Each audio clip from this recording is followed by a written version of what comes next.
ایک تحریک چل رہی ہے وہ اسرائیل اور امریکہ کی مصنوعات کا بائیکاٹ کرنے کی. یہ بھی کچھ غیرت مند مسلمان ایسی تحریک چلا رہے ہیں اور سنا ہے کہ اس کا کچھ اثر بھی ہو رہا ہے. اس میں ایک بات مجھ سے بار بار پوچھی جاتی ہے، وہ یہ ہے کہ یہاں پر جو فرینچائز ہیں جیسے میک ڈونلڈ ہے یا کے ایف سی ہے یا اس قسم کے جو کمپنیاں ہیں جن کی غذائیں وغیرہ بکتی ہیں، اس کے جو مالک ہیں وہ مسلمان ہیں، پاکستانی ہیں. البتہ چونکہ فرنچائز کا انہوں نے معاہدہ کر رکھا ہے، لہذا 5% یا 10% آمدنی کا حصہ وہ ان کمپنیوں کو جاتا ہے. تو اگر ان کا بائیکاٹ کیا جائے گا تو خود ان مسلمانوں کو نقصان پہنچے گا جو کہ فرنچائز لیے بیٹھے ہیں.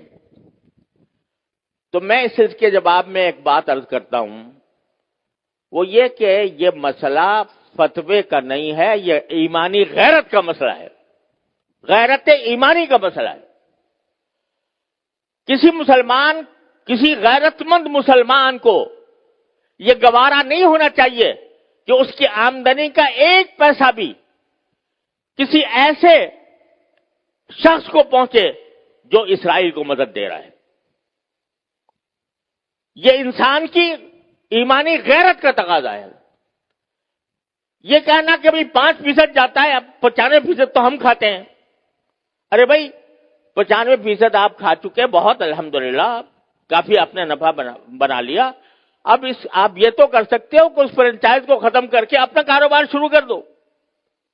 اگر اس کو ختم کر کے اپنا کاروبار شروع کرو گے تو ذرا تھوڑا سا پتہ تو چلے گا ان کو کہ یہ جو ہم دنیا بھر کے اندر ہم اپنی مصنوعات چلا رہے ہیں، دنیا بھر میں ہمارا سکہ چل رہا ہے، اس کا کچھ اثر تو ہوگا. یہ کہنا کہ 5% جا رہا ہے ان کو اور ہم نے 5% جا کے کیا اس میں کیا فرق پڑے گا. آپ ذرا یہ سوچو کہ اگر کوئی میری آمدنی کا 50% نہیں 1% کسی ایسے شخص کو پہنچ رہا ہو جو میرے باپ کے قتل کی سازش کر رہا ہے، گوارا کرو گے کہ میری آمدنی کا 1% ایسے شخص کو دیا جا رہا ہے جو میرے باپ کے قتل کی سازش کر رہا ہے یا میرے قتل کی سازش کر رہا ہے؟ تو اب یہاں اس کو 1% اور 2% اور 5% سے ناپو گے. لوگ فتوے کی بات کرتے ہیں، یہ فتوے کا مسئلہ نہیں ہے، یہ ایک غیرت ایمانی کا مسئلہ ہے.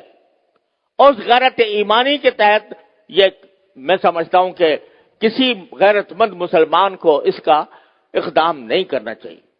لہذا یہ بھی اس کوشش کا ایک حصہ ہے. اور اس وقت یوں سمجھو کہ میں تو یہ سمجھتا ہوں کہ ایک لحاظ سے پوری امت مسلمہ حالت جنگ میں ہے، پوری امت مسلمہ حالت جنگ میں ہے، کیونکہ یہ حملہ صرف فلسطینیوں پر نہیں ہو رہا، معال کار اس کا اثر پورے عالم اسلام پر پڑنے والا ہے. لہذا حالت جنگ میں ہے. جب اس حالت جنگ میں ہے تو جو لوگ کہ عالم اسلام کے خلاف یہ سازش کر رہے ہیں ان کو کسی طرح بھی نفع پہنچانا، چاہے وہ 1 پیسے کا ہو، یہ ایک مسلمان کی غیرت کو اسے گوارا نہیں کرنا چاہیے. لہذا میں اس بات کی حمایت کرتا ہوں کہ ایسی چیزوں کا بائیکاٹ کیا جائے جس کا فائدہ ان طاقتوں کو پہنچ رہا ہے. تو اپنی سی کوشش کرو، اللہ تعالیٰ سے دعا جاری رکھو، کوئی وقت خالی نہ جائے جس میں اللہ تعالیٰ سے نہ مانگا جا رہا ہو، اور پھر اللہ کے فیصلے پر راضی رہو. پھر جو اللہ کا فیصلہ ہے وہی برحق ہے، وہ ہماری خواہش کے مطابق ہو تو برحق ہے، ہماری خواہش کے خلاف ہو تو برحق ہے. تو بس یہ ہے پریشانی کا علاج. اللہ تبارک و تعالیٰ اپنے فضل و کرم سے ہم سب کو اس پر عمل کی توفیق عطا فرمائے. وآخر دعوانا الحمدللہ رب العالمین.